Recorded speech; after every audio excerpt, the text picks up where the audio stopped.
Assalamualaikum everyone and welcome back to my channel. So before we begin, I first of all I would like to say thank you to each and every one of you जिन्होंने मुझे इतना सारा प्यार और इतना positive response दिया which has actually motivated me to make more videos even though it gets really hectic sometimes कि इतनी सारी videos बनाना फिर उसको edit करना, but this is what I know subscriber कम हैं और अभी इतने फॉलोअर्स नहीं हैं, बट जितने हैं वो इतने मतलब मुझसे सवाल कर रहे होते हैं. They are continuously we are communicating through different sources, so it is so nice to see that people are actually involving and this is what I wanted कि लोग आएँ और हम बात करें. क्योंकि जब मैंने स्टार्ट की थी अपनी journey, so I used to discuss. I don't like to say कि मैं सबके सवाल के जवाब दे रही हूँ. आई call it discussion because I don't think कि मैं बहुत बड़ी कोई आला किस्म की रेजन आर्टिस्ट हूँ. पाकिस्तान में मुझसे बड़े बड़े बहुत अच्छे बैठे हुए हैं और मतलब there each and every one of us are like great artist in our own way. हर कोई क्रिएटिव है, हर किसी के पास डिफरेंट आइडियाज़ हैं, हर कोई मेहनत कर रहा है, हर कोई काम कर रहा है और करना चाहता है और अपने सारे प्रॉब्लम से उठ के they are working which is great. So I call it discussion. और जब भी हमारा जो डिस्कशन होता है डिफरेंट आर्टिस्ट के साथ, I get to know so many new things.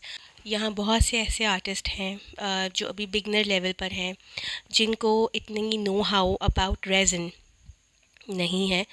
Obviously हम सब सेल्फ टॉट हैं, मोस्ट ऑफ अस, बल्कि मेजॉरिटी कह लें कि ज़्यादातर रेजन आर्टिस्ट जो पाकिस्तान में हैं, I am talking about Pakistan artist only specifically right now, we most of us are self taught. और जब हम सीखते हैं तो वो अपनी गलतियों से, कोई ना कोई प्रॉब्लम से और किसी न किसी इशू की वजह से सीखते हैं, राइट. तो गिर के उठ के सीखना जिसे कहते हैं. तो जो जो चीज़ें मैंने सीखी है अपनी जर्नी में since 2019, I have been sharing and I will share. और जो जो सवाल मुझसे लोगों ने करे हैं, जो जो बातें पूछी हैं, वो सारी चीज़ें I would like to cover in this session. जो जो डिस्कशंस हम मेरे डिफरेंट आर्टिस्ट के साथ हुए हैं वो मैं यहाँ पे कवर करूँगी. And if you guys think that I should cater more topic, तो प्लीज़ आप मुझे नीचे कमेंट सेक्शन में बता दें और मेरा जो चैनल है उसको भी subscribe and like and share कर दें प्लीज़. तो सबसे पहले मैं बात करूँगी सेफ्टी और हेल्थ की. देखिए, तो सबसे पहले देखिए, रेज़न तो एक केमिकल है ना, मतलब ऑब्वियसली इसमें कोई रॉकेट साइंस तो है नहीं कि ये केमिकल नहीं है. आपने रेज़न करना कहाँ पे है? जो रूम आप एक डेजिग्नेटेड रूम बना लें इसके लिए, करने के लिए हर घर के कोने पे इसको करना नहीं स्टार्ट हो जाए. एक्सक्यूज़ मी, अभी भी मेरा गला इट्स स्टिल बैड, तो बेयर विद मी प्लीज़. तो नंबर वन टिप तो यही है कि आपको वेंटिलेटेड एरिया पे काम करना है जहाँ पर एयर की पासिंग हो रही है. और बिकॉज़ देखिए, इसके फ्यूम्स अगर जो जनरेट हो रहे हैं और अगर उनको निकलने की कोई जगह नहीं मिल रही तो वो आपके लिए हार्मफुल हो सकते हैं. आपके घर में बच्चों के लिए, बुज़ुर्ग के लिए, किसी के लिए भी it could be very harmful. Number two, skin contact. जो स्किन पे रेज़न आपके लग रहा है, अगर आपकी स्किन सेंसिटिव है तो आपको फ़ौरन अपने हाथ को धो लेना चाहिए. क्योंकि जो रेज़न हमारे पास आ रहा है, जिस भी मेक का आ रहा है, हमें उसकी फॉर्मुलेशन नहीं पता. हमें नहीं पता कि कितना फॉर्मुलेटेड रेज़न है. क्या ये बहुत ही प्योर फॉर्म का है, क्या ये इसके अंदर थोड़ी सी मिलावट है. क्योंकि आर्ट फॉर्म के जो रेज़न आते हैं, दे हैव डिफरेंट वेरिएशंस, उनके अंदर डिफरेंट उनकी फॉर्मुलेशन हुई हुई होती है. तो क्या किस तरीके का रेज़न आपको मिल रहा है, और most importantly if you are allergic to it, if you have an sensitive skin, अगर आपको कोई भी स्किन रिलेटेड प्रॉब्लम है, तो इस आपको उसके लिए बहुत ज़्यादा प्रिकॉशंस लेनी होगी. प्रिकॉशंस किस तरह से?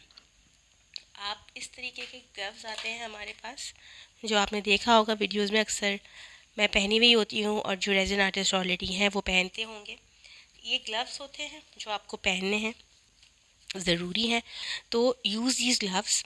और इसके अलावा एक और ग्लव्स आते हैं जो कि सेफ्टी ग्लव्स होते हैं, बट उसको पहन के काम करना थोड़ा मुश्किल हो जाता है। मुझसे किसी ने ये भी पूछा था, तो उसको काम करना थोड़ा मुश्किल हो जाता है। You can't move your hand, और ये पूरा काम ही ऐसा है कि आपकी हैंड मूवमेंट बड़ी फ्लेक्सिबल होनी चाहिए। दूसरी बात, हाथों पे रेज़न लग गया है तो इसको साफ़ कैसे करना है? इसके लिए आप अपने लिए एक अलग से अल्फ़ा ले लीजिए। अगर आपके पास कोई है रखा हुआ तो उसको अपने एक रेज़न के लिए स्पेसिफ़िक बना लें उसको।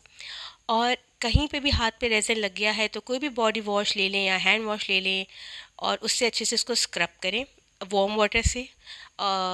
स्क्रब करेंगे तो वो खुद ही से निकल जाएगा, ठीक है। और उससे पहले इफ़ यू वांट, बट अगर स्किन अगर सेंसिटिव है तो ना करें, थिनर ले लें कोई भी, उसको हल्का सा वाइप करके आप उसको क्लीन कर लें अच्छी तरीके से, सोप के साथ गर्म पानी से, तो वो फ़ौरन निकल जाएगा। ऐसा नहीं है कि वो नहीं निकलेगा, निकल जाता है। फिर आती है बात रेस्पिरेटरी मास्क की। आ, जब हम फिनिशिंग कर रहे होते हैं रेज़न की, हम किसी रेज़न प्रोडक्ट की, जैसे अब मैंने यहाँ पे एक ट्रे बनाई हुई है। अब मैं अगर आपको यहाँ पे एक ट्रे दिखाऊं, ये वुडन ट्रे है, ठीक है। अभी इस पे अभी एक और कोट आना है रेज़न का, ये कंप्लीट नहीं है। तो इस पे अब इस नीचे वुड है। अब उस वुड बेस पे जब रेज़न पोर हुआ था तो मैंने इसकी सैंडिंग की थी, राइट। अब इसकी जब सैंडिंग मैंने की थी तो इसके रेज़न के छोटे छोटे छोटे डस्ट पार्टिकल्स निकले थे, जो कि बहुत बहुत डेंजरस होते हैं, बहुत डेंजरस होते हैं। वो काम करने से पहले ट्राई करें कि उसको बाहर आउटडोर में करें। अगर आउटडोर नहीं है तो गैलरी, टेरेस या कोई भी ऐसी जगह जहाँ पर खुली हवा हो, खुली फ़िज़ा हो, वहाँ पे आप इसकी सैंडिंग करें। बंद कमरे में आई विल नॉट रिकमेंड, क्योंकि एक तो उससे डस्ट भी फैलेगी, और जो लोग सफाई वफाई का ख्याल रखते हैं तो उनके लिए तो बहुत ही मुश्किल है। दूसरी बात ये कि ये बहुत डेंजरस होता है। एक तो रेज़न है, ऊपर से उसके छोटे छोटे पार्टिकल्स नोस्ट्रल के ज़रिए अंदर बॉडी में जा सकते हैं, कान के ज़रिए जा सकते हैं, माउथ के ज़रिए जा सकते हैं। तो ट्राई करें कि इसको मास्क पहन के काम करें। If you can purchase respiratory mask तो यू कैन परचेज़ इट। दराज पर बहुत जगहों पर आपको ईज़िली मिल जाएंगे।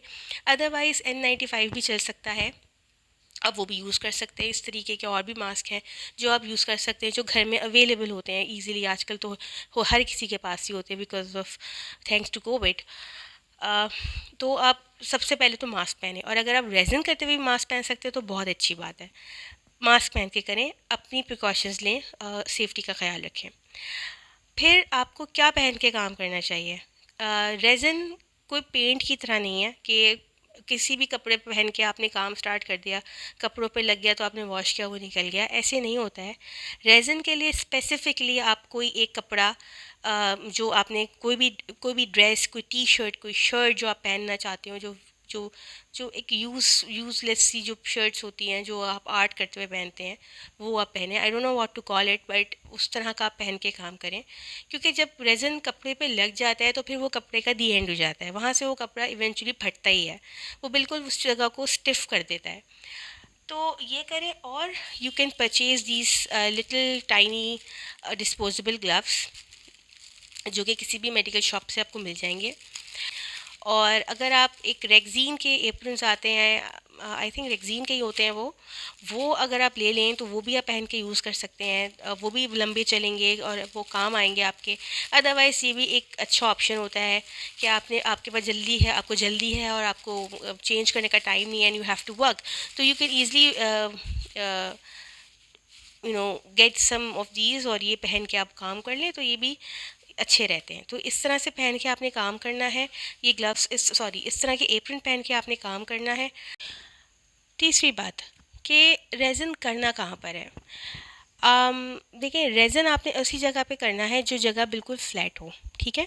It could be a counter, it could be a table, not floor. मैं फ्लोर पे रिकमेंड नहीं करूँगी, क्योंकि फ्लोर पे एक तो ज़मीन पे बैठ के काम करना, चलते फिरते हैं और मिट्टी आती है, तो एंड बैठ के इस तरह से रेज़न करना, it will make a huge mess, और पॉस्चर भी अच्छा नहीं रहता।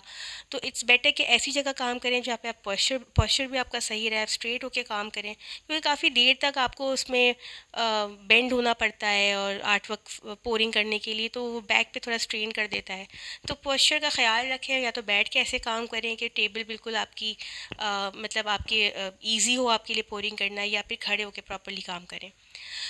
तो कोई भी टेबल ले लीजिए पुरानी, लेकिन वो बिल्कुल लेवल होनी चाहिए। उसके लिए मैंने आपको बताया था, ये लेवलर ले लें आप, ये किसी भी हार्डवेयर की शॉप से आपको ईज़िली मिल जाएगा, वो ले लें। और उसके बाद जो है आपने उस सरफेस को लेवल करना है आपने, और मेक श्योर करना है कि लेवलर आपका ठीक है। अगर लेवल स्केल आपका ठीक नहीं है तो फिर आपका फिर मसला हो जाएगा। तो you have to buy a level scale, 2 ले लें, जस्ट इन केस कि आपको पता हो कि आपका, if you are very much about very perfectionist, if I may say, if you are perfectionist then you can buy 2 level scale or you can go with 1। मेरे पास एक ही है। उसके बाद जो सरफेस है, अब जैसे मेरे पास ये सरफेस है, इट्स अ मार्बल टॉप। अब इस टॉप पे मैं ये भी कर सकती हूँ, या मैं ये पॉलीथीन, इस तरह की पॉलीथीन भी बिछा सकती हूँ, ठीक है। नंबर 2, अगर आपको कन्वीनियंट लेना है, अगर कॉस्ट इफ़ेक्टिव लेना है, तो आप गार्बेज बैग भी यूज़ कर सकते हैं, ठीक है। गार्बेज बैग ले लें, उसको काट काट के आप उसको टेपिंग करके अच्छे से अपने टेबल पे इस लेवल पे बिछा लें। और you can purchase some different type of table covers जो आते हैं, वो भी आप बिछा सकते हैं। तो वो वन टाइम परचेज होता है, वो लंबा चल जाता है।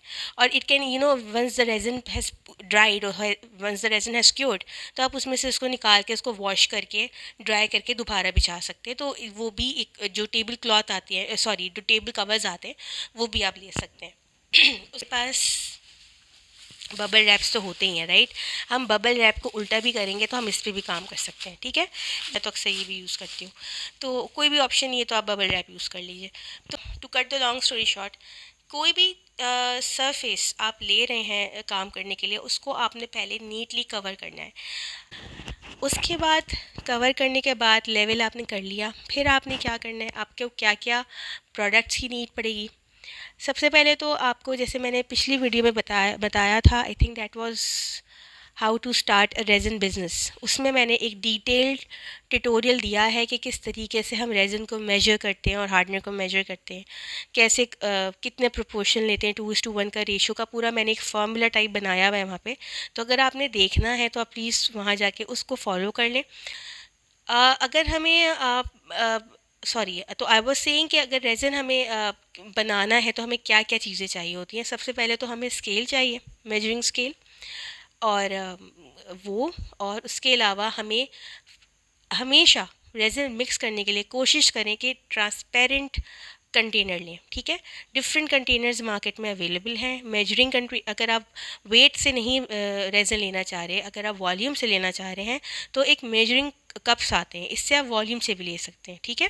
वॉल्यूम से भी मतलब इतना कोई डिफरेंस नहीं होता, थोड़ा बहुत ग्राम्स का ऊपर होता है, लेकिन मुझे होता है कि प्रॉपरली वेट हो दोनों केमिकल्स का, तो मैं वेइंग करती हूँ। आप वॉल्यूम भी ले सकते, वॉल्यूम के थ्रू भी कर सकते हैं। तो वॉल्यूम के लिए आप वॉल्यूम वाले जो ये कंटेनर्स आते हैं, मिक्सिंग कंटेनर, आप ये ले सकते हैं। दूसरी चीज़, आप क्या मिक्सिंग करने के लिए ट्राई करें कि इस तरीके के ट्रांसपेरेंट ग्लास हों।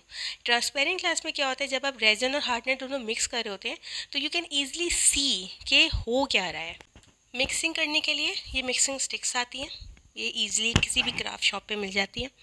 इस तरीके से स्क्यूअर्स भी ले सकते हैं, जैसे ये मिक्सिंग के लिए तो नहीं, लेकिन अगर कोई रेज़न में कोई पार्टिकल गिर गया है तो आप उससे निकाल सकते हैं। और मतलब these are very helpful. Toothpicks भी यूज़ कर सकते हैं अगर ये नहीं है तो हम ये भी यूज़ कर सकते हैं। We can even recycle these. इसको हम कैसे रिसाइकिल करें, मैं क्या करती हूँ, जब मैंने रेज़न कर लिया है तो मैं वही जो क्लॉथ है, मेरे पास एक कपड़ा मैंने रखा हुआ है, 2-3 किस्म के, जो मैं रेज़न को जिससे मैं क्लीन करती हूँ, मैं उसको उस कपड़े से इसको वाइप करती हूँ, इन स्टिक्स को, और फिर मैं इनको ऐसी जगह रख देती हूँ जहाँ पे ये स्टिक नहीं हो, ठीक है। इधर मैं इसको इस तरह से ग्लास के टॉप पे रख देती हूँ साफ़ करने के बाद, या कहीं पे भी।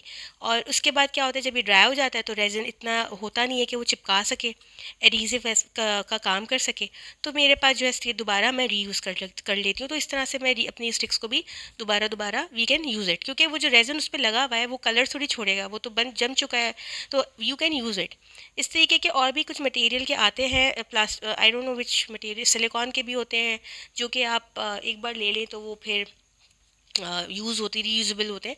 बट मेरे पास सिलिकॉन के जो मिक्सिंग स्टिक्स हैं वो बड़े वाले हैं, वो बड़े बड़े जार्स के लिए हैं, वो इतने छोटे छोटे नहीं हैं, और यहाँ पे आई थिंक सप्लाई भी नहीं होते हैं।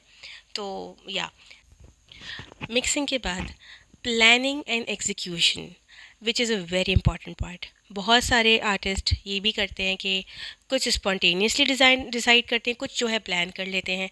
मैं दोनों का काम करती हूँ, मैं स्पॉन्टेनियस भी होती हूँ कभी कभी, और कभी कभी मैं प्लानिंग के साथ भी चलती हूँ। प्लानिंग के साथ ये होता है कि once you are dealing with a client, तो आप को उनकी जो कलर कोऑर्डिनेशन, जैसे मैंने आपको पहले बताया था, यहाँ पे मैं आपसे अपने एक सीक्रेट भी शेयर करने वाली हूँ कि how do I plan out my design जब मैं स्टार्ट कर रही होती हूँ। अगर कोई कस्टमाइज्ड ऑर्डर है या कस्टमाइज्ड डिज़ाइन है तो मैं क्या करती हूँ, क्योंकि देखिए रेज़न तो वैसे ही फ्लो आर्ट है, वो आप सोचते कुछ है, वो पोरिंग कुछ और होती है और वो इफ़ेक्ट कुछ और बनता है। लेकिन आपके पास एक प्लान तो होना चाहिए ना करने से पहले। You should have plan A and plan B, if it works तो ठीक है, otherwise you can go with plan C. तो मतलब आपको पता होना चाहिए कि आप कर क्या रहे हैं, ऐसे नहीं है कि बस आप स्टार्ट कर दें।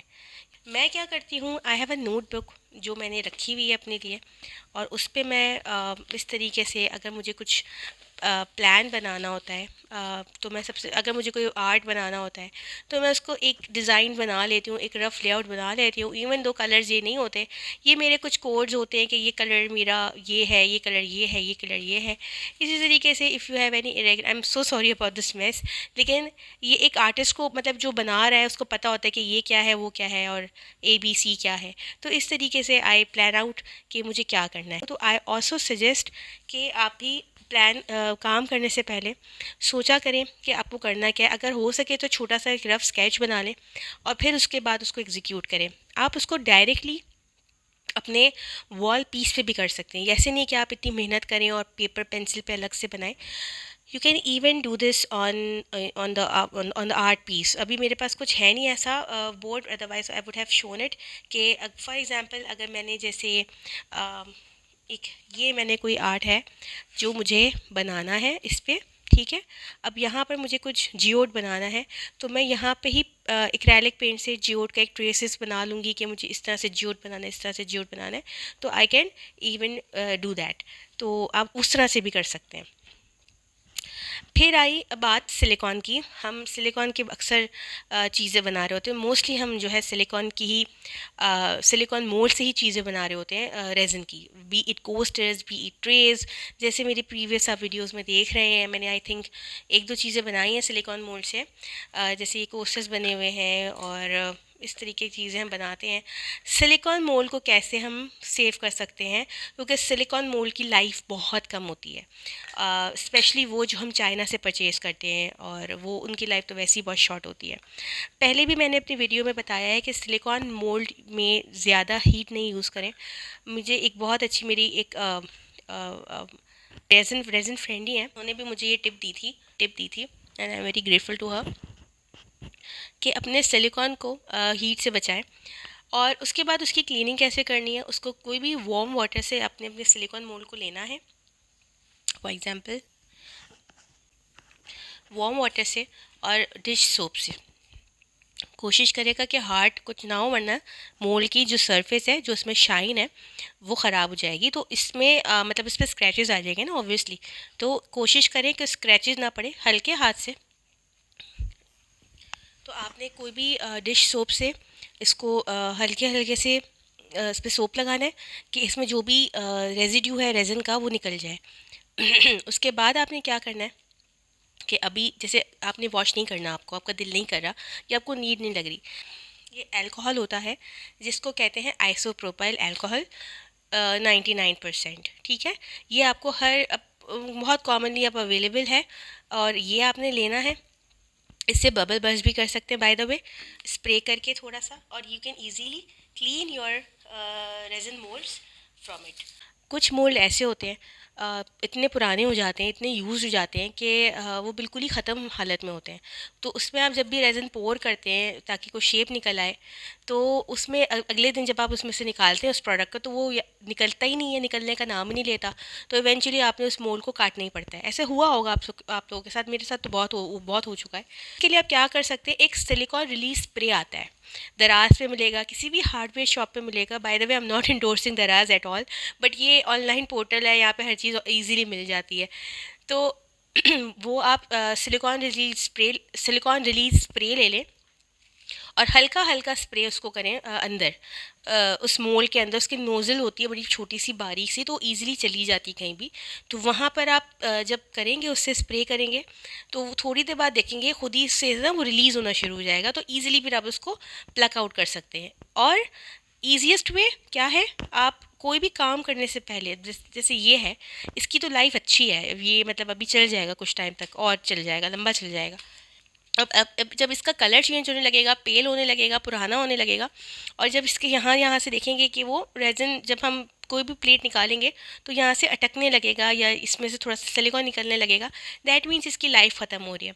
तो फिर आप क्या करें, कोई भी पेट्रोलियम जेली या वेजलिन आप लें, और उसके अच्छे से उसको कवर कर लें। इतनी नहीं करनी कि नीचे से बेस बिल्कुल उसकी वाइट हो जाए, ऐसे नहीं करनी, लेकिन आपने इतनी अच्छे से उसको रब करना है, चारों तरफ लगाना है कि आपने जो है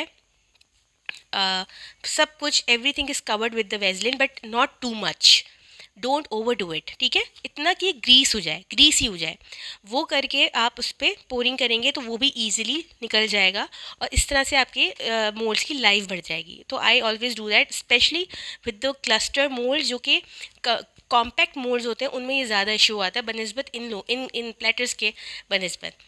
ये तो खैर वैसे हैंडमेड मोल्ड है, इनकी लाइफ तो वैसे भी ज़्यादा होती है। जो चाइना वाले सिलिकॉन मोल्ड्स होते हैं, उनकी लाइफ बहुत कम होती है, तो उसमें आप जितनी भी जतन कर लें वो ज़्यादा लंबा चलती नहीं है। So I think I have covered most of the topics. तो अगर आप लोगों को लगता है कि मुझे कुछ और बात पे भी डिस्कशन करना चाहिए, तो please let me know. You can comment down, नीचे आप मुझे कमेंट सेक्शन पे बता दें, और you can also inbox me on Instagram and Facebook. And thank you so much. और इस वीडियो के लिए मैंने इंस्टाग्राम पे पोल किया था, जिस पे मेजॉरिटी, ज़्यादातर लोगों ने मुझे यही कहा था कि दे वांटेड मी कि जो dos and don'ts and precautions और सेफ्टी मेजर्स के बारे में मैं बात करूं, जो कि आई थिंक मैंने कर ली है। और अगर कोई चीज़ यू थिंक है मुझे कवर करनी है, तो प्लीज़ लेट मी नो, मैं इंशाल्लाह उसको वीडियो के बीच में कवर कर लूँगी। And thank you for watching.